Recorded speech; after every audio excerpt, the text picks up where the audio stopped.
What's up, guys? I'm the Nearsighted Gamer. Thanks for coming to see me. Well, we're at the end of 2019, which has been a pretty cool year for video games. There's been a lot of video games that came out that have been talked about, and there's been a lot of them that were disappointments. It's hard to believe that this year we had Kingdom Hearts 3, Sekiro was this year, Resident Evil 2 was this year. All those early games that came out that tend to get forgotten about around this time of year, yeah, they were there. Devil May Cry 5 was this year. Yeah, so many. And then we got into Super Mario Maker 2, and Pokemon finally came out. We finally got Death Stranding that we have been waiting so long for. And we got Jedi Fallen Order. Yeah, we finally got a pretty decent Star Wars game after all this time. There are plenty of other games that were talked about that I've missed, but there are a lot of them that are specific to PC and Steam that I don't play, so I didn't get a handle on those. But I hear about them and I really want to. There are downloadable games only that I can't quite get access to, and I really would like to. Disco Elysium isn't necessarily my type of game, but so many people talk about it that it makes me just want to at least give it a shot. I even played Luigi's Mansion 3 this year. This was my first time playing a Luigi's Mansion game, and I thought, why not give it a shot? And it was really cool. I didn't play through the entire game, but I liked it and I saw what they were going for, and I would definitely give it another shot if, I came across it and just somehow happened to be able to pick it up. We recently had the Game Awards, and games that were put up for the Game of the Year are questionable in some people's eyes. You had Smash Brothers, you had Outer Worlds, excuse me. Everybody does it, including me. And you had Sekiro, which I talked about, and you had a game that I consider my Game of the Year. It didn't win Game of the Year at the Game Awards, but it's my personal Game of the Year, Control. Now, Control is from Remedy, if you don't know.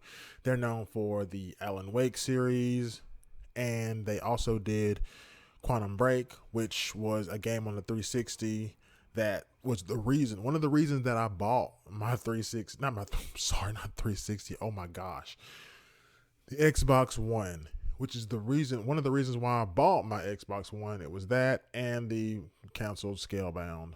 Oh, I wish that game would come back somehow. But yeah, because mainly the game dealt with, time powers and time travel of any kind always gets my attention. So I played that and I liked it a lot. It was really cool. It wasn't perfect. It had some problems with it. Like, the story was pretty cool. It is exactly what you would expect. It had this cool thing where at the end of chapters of the game, they would show like live action sections that kind of tied into the previous chapter and kind of connected it to the next one.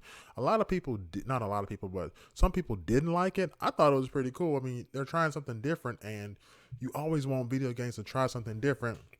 And it didn't totally fail, but some people say it took them out of the game. I was cool with it because I had something to look forward to whenever I was done with it, so I could just see what they had put together. I liked it.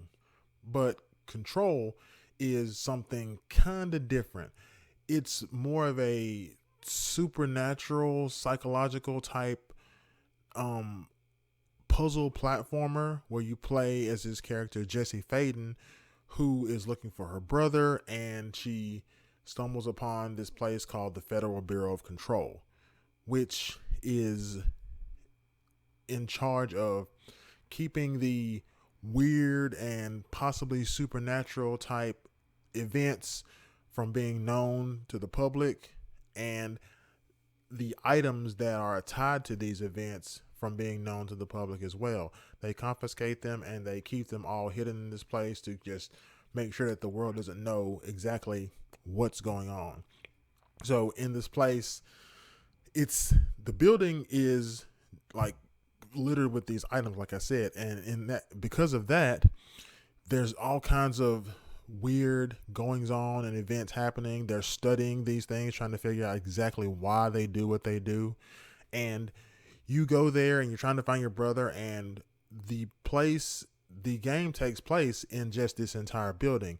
And due to the nature of this contents, the place can change. So there's constantly shifting rooms and shifting areas, places you went to before that don't end up being the same way. They might end up changing and another path opens up.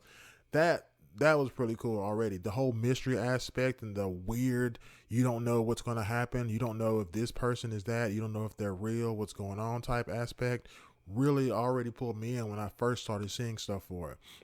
And the gameplay is something that also has my attention, or had my attention when I first saw it. It's a third person game right off the bat. And you have your service weapon, which is a gun that can change into different types of guns. So you don't have to get different weapons, you have the same one.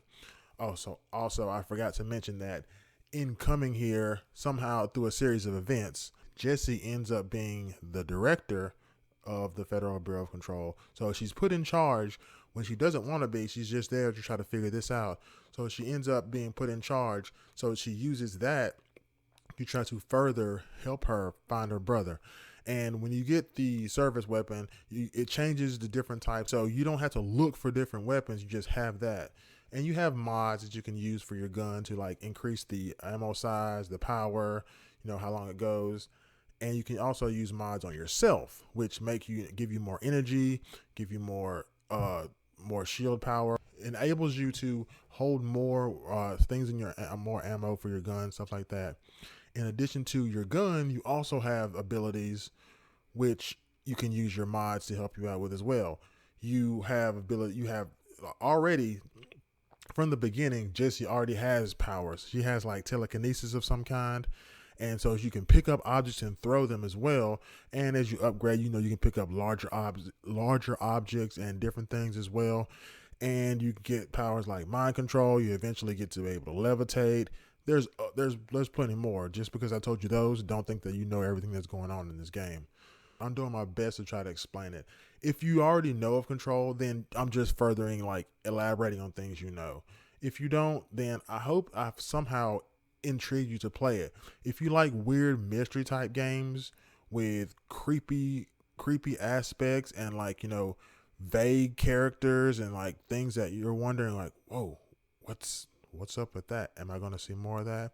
If you like really good mystery games and like very, very good action and combat, because whenever all this stuff is going on and things are being thrown and they're shooting at you and you shooting at them, there's a lot of particles going on, things being shot. You'll like just destroy rooms after fights with bad guys, and you're like, man, they had to program all of this, all these individual pieces of paper, shreds of items and pieces of the wall and things going on. They had to program all of that to interact the way it did, and they did a great job. As far as the music, it has pretty cool music. I mean, it's not like licensed music, except for like I think a couple of tracks, and there's one section where this track plays that is like super cool, close to the end of the game.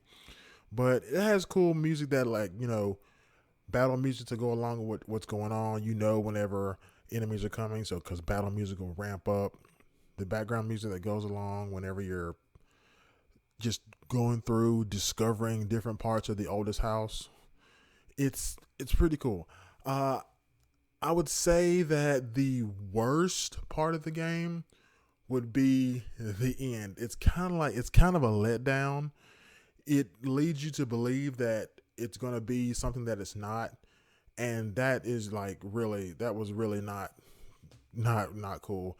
But everything else leading up to it, the ambience, the setting, the characters, the way the story is like fed to you, the mechanics that you use, all the crazy little nitpicks and like strange things that you may see off in the corner and whatever, all those are cool. All the little not cursed items, but all the items in the world that have supernatural things tied to them, those are cool, because you wouldn't believe that like this object would be tied to this type of ability or things that would like enable you to do things. you come across these items in the oldest house, which further enhance your abilities or give you other abilities that will help you progress. But like I said, you start off with some abilities on your own because she already has powers, but you just gather more by getting these. I don't want to say cursed objects. I forget exactly what they're called. The objects of power are the ones that increase your abilities that you have and give you different abilities as well. Like there's a phone which enables you to, communicate better with the people who are actually behind the control, and like more so connect with them. And you get different. That's also how you end up getting different types of, like, getting your weapon to your service weapon to change into different things that you use. I like the way the progression goes, and you have regular missions and you have side missions as well. There's not as many side missions as I would like, but it's pretty cool. You get things like alerts that'll go out to tell you that enemies have returned to a section that you've already been. If you go there, then you'll get, like, extra experience if you take them down, and then that's pretty cool because there's always something to do.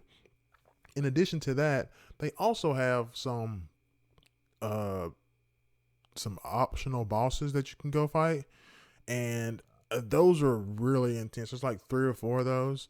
Yeah, I actually platinumed the game, and I'm proud that I did. I had fun doing so. So the long and short of it is that it has a really cool story, and the combat in it is like fantastic and top notch.